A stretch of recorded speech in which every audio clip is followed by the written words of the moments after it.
Here's what I want to say to the skeptics in our midst, to Doug, to my friends downtown.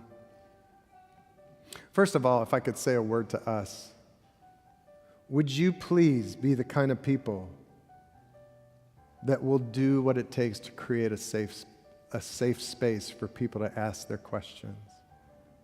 I talked to another friend, actually the leader of this group downtown. He said, when I was 8 years old, I decided I didn't believe. I thought the people in church, they didn't believe either. They were just going through the motions. And all of a sudden, I found it was not safe to believe. I realized they did believe, but it's not safe for me to say I don't believe.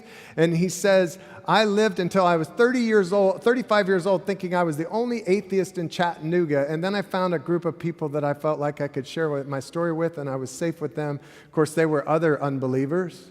Why is the church not a safe place?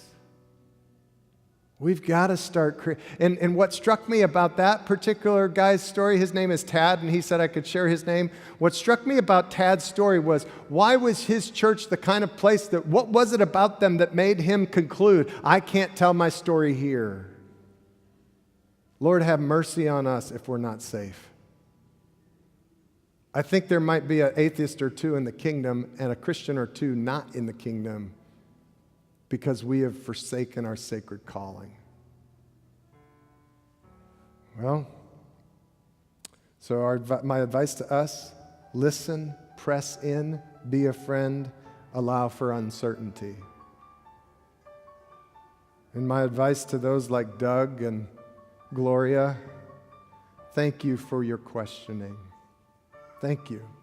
Your questions have brought me back to the blessed hope. You see, that morning when I woke up and I read the words of Paul, and I read about this Jesus who put me here in this time, in this place to seek his face. When I read about that, I realized that every sermon that I've preached since the death of my brother in 2017, every sermon he's kept bringing me back to the hope of the resurrection. And in this particular message, he brought me back to that hope through an atheist, through an unbeliever. He let me have a conversation with them and then took me to Acts 17 to say, Jim, you will see your brother again. And to say to Doug, there is hope. I know your brother died tragically, but there is hope to see him again. And to say to Gloria, I know you were violated, but there is hope that the judge who will judge all the activities of all men under the sun, that judge bore our judgment. He died. He rose again. He is faithful and true. You can have confidence that he will make the wrong in your life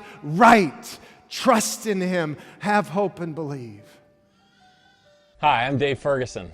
I'm the pastor of the Collegedale Church here on the campus of Southern Adventist University. You know, it seems to me this world is a mess, more than ever. And in the midst of it, the questions that are boiling up, we wonder, does Jesus have anything relevant to say about the problem in my life, the difficulty you're struggling with? I think he does. And I'd like to welcome you to subscribe to this YouTube channel as we explore the relevance of Jesus Christ in the everyday life of you and me.